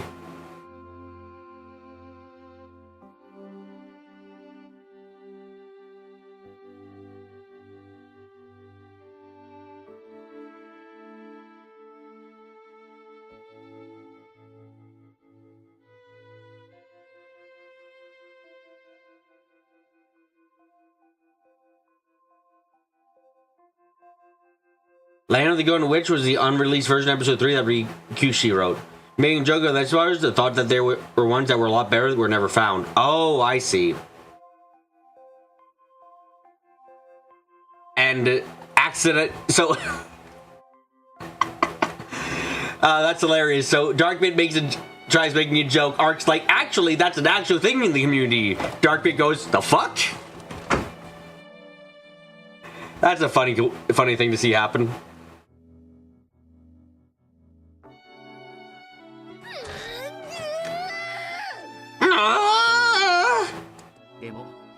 But even so, you're so proud to be Leon's little sister, aren't you? 誇りにも思ってるんでしょ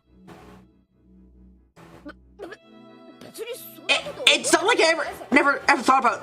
Not like I ever thought about that. No, never. Not even once.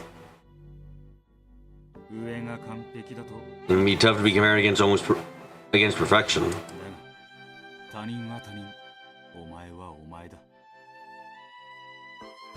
I like seeing Balor suffering and a male Erica. Male Erica sounds very odd.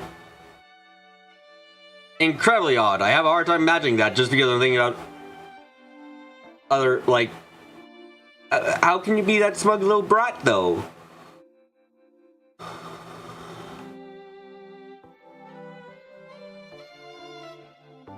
Similar people or other people when you are you. 何も萎縮することはない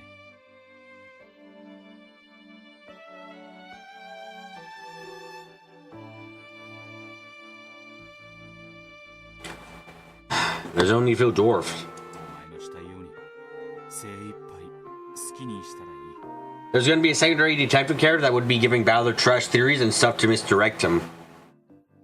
Feels a bit pointless considering Balor can easily screw himself over in some ways. I mean, we've seen Balor be able to screw himself over and it, like, his logic, and it makes sense. Having a character that's just there to give him bad theories sounds a bit silly in some ways.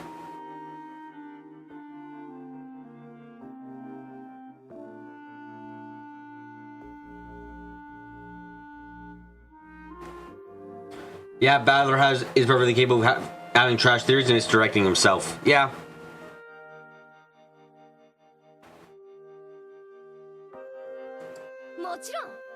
Of course! Mom and the others are always gonna be I need to follow his footsteps and we should meet Leon as the younger sibling. They tell me to join the student council, go play badminton? 軽音楽はやっていないのか Don't you play in bands? Huh? Shh. Shutty the fuck you! That's a secret! No one knows! Apparently she may see her from her family. Interesting. You all are likely to blame their family for what they've grown up to be like. But even in a world with a different family, the interests of the girl called Jessica are the same as ever.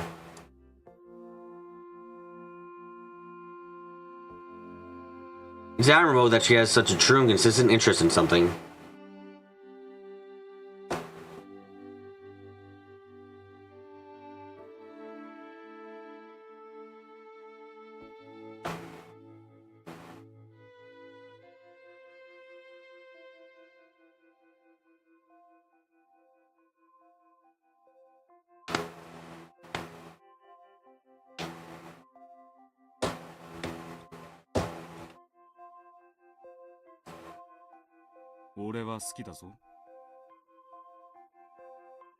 I love that kind of stuff. That dan. Sweet sweets. Ah! Wait. We got confirmation, guys. Will read the third timeline of things. He read the original story with, you know, Patan. Oh wait, is he referencing both there? Am I going crazy? I think he's referencing both. So Will read both versions. Will is me for real furry. I'm having fun.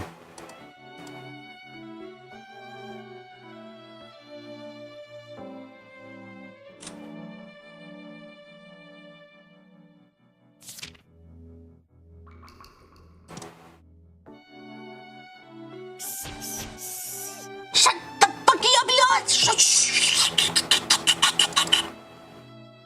Nothing wrong with the extraordinary comic store like Leon, but kids you act their age, you have their charms. Will's favorite character is Reimu, obviously. I'm happy Toa exists. Makes me happy. Good stuff. Great stuff. Good.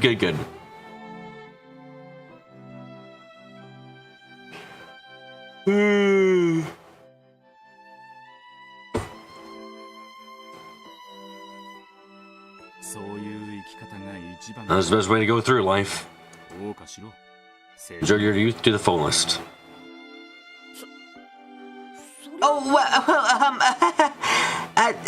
Thanks?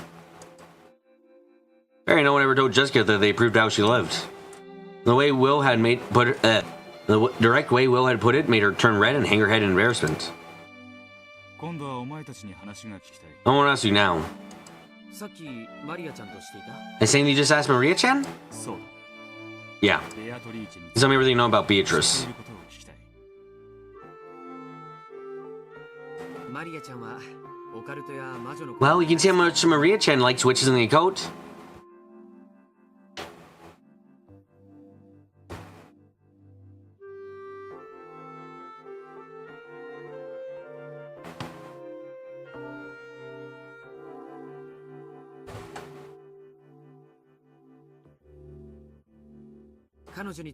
For her, Beatrice is someone to be admired, like an anime heroine. 憧れの存在なんだよ。何か些細なことがあるたびにそれを魔女の魔法によるいたずらだと信じてる。 To these every little thing is some sort of prank caused by a witch's magic. お前は大人だな。 You're an adult. そうは思っても、マリアには絶対に言わないところも The fact they never say this to Maria is also very adult of you. Why am I hearing screaming from the void? 当然さ。 Of course! 子供の夢は Child dreams can only happen when you're a child. その貴重な経験を尊重するのが大人の仕事だと思ってるよ。 I think respecting the present experience is adult's responsibility. お前とは話が合いそうだ。 Looks like the two of us will get along well. George's position was that Beatrice is nothing more than a fairy tale. However, that phrase, respecting child's dreams is the adult thing to do, that might be worthy of further scrutiny.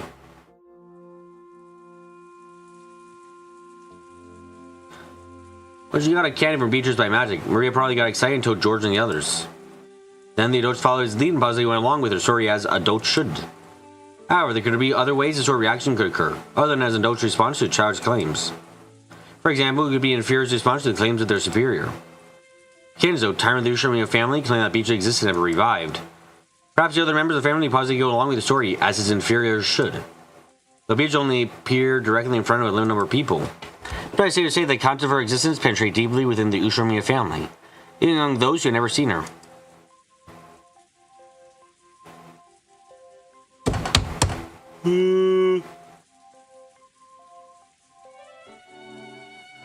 However, no matter how deeply the concept penetrated, she was only viewed as a sort of fairy tale character. It would be necessary to transform the concept of that character from an imaginary fairy tale into reality.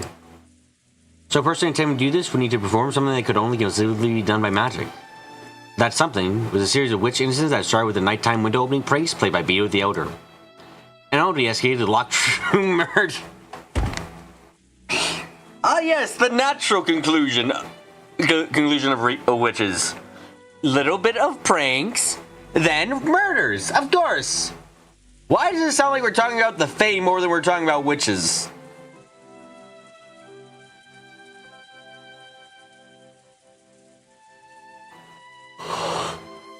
The Elder referred to this, saying that the anti-magic power from the mansion would be weakened bit by bit the more she made her existence known.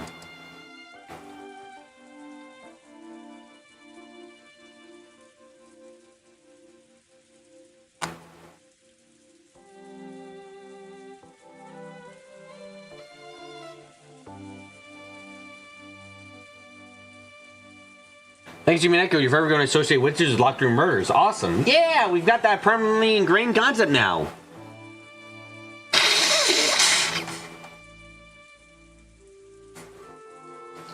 Beatrice. Why desire so greatly to make others accept your existence?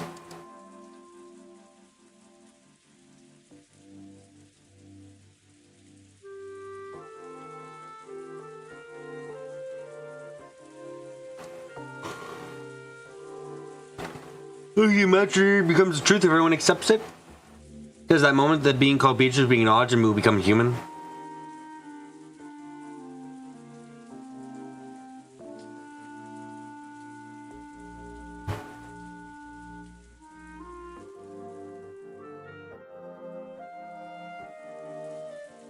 Yeah, I think that one dates back to episode 4 when we got the monologue of Beatrice's creation.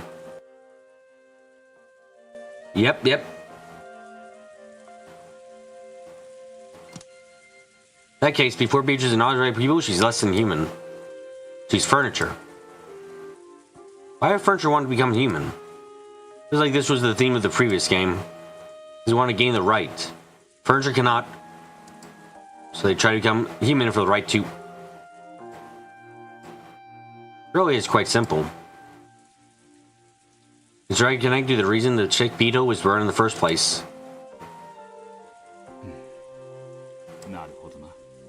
I see.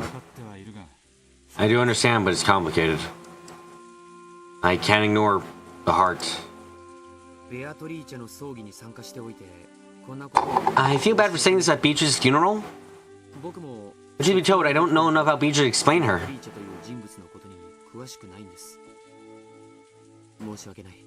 My apologies.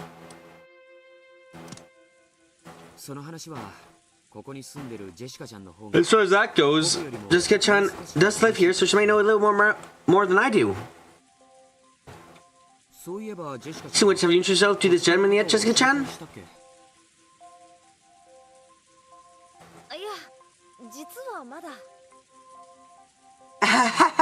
Nah, not yet.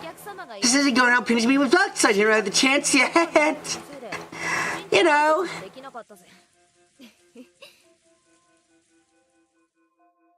A bit late. Jessica looked embarrassed for acting rudely in front of an unfamiliar guest.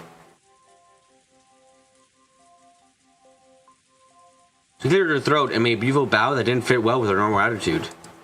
She went through the corners of her skirt in a curtsy. But pleased to meet you. My name is Jessica. I'm going to welcome you to the Ushinoe family on this splendid day. I mean, please know our hospitality, and I mean, you know, funerals aren't splendid, so, Will Lord. I mean, Will. Will.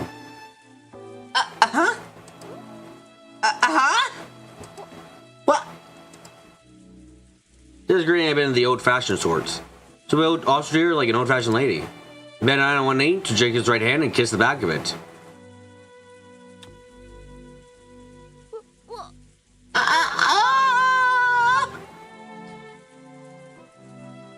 Not expecting her greeting returned in such an old-fashioned formal way. Jessica turned red and was unable to speak. However, Will had returned the greeting in what he thought was a perfectly serious way. She didn't understand what was making Jessica's face glow. Oh my god, we got a fucking another one! God damn it! We got another fucker! Got another fucker who doesn't understand what he does to women! Damn it! I've done something strange? No! I just, I want to hear what you know about Beatrice. No. The glow leaked from Will's right hand, which was grasping Jessica's.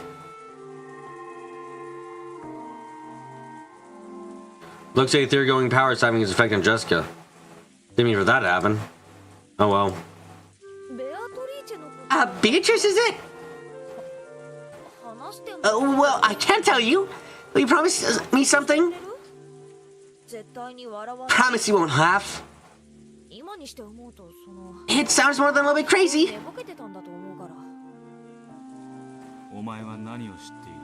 What is it you know? I won't laugh. Tell me. Sure. Holy shit, we're already on chapter fucking 7. I feel like this episode is going by really fucking quickly.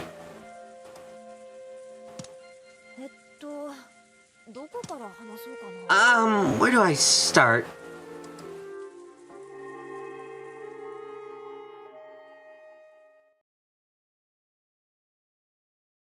At least Will has yet to headbutt someone.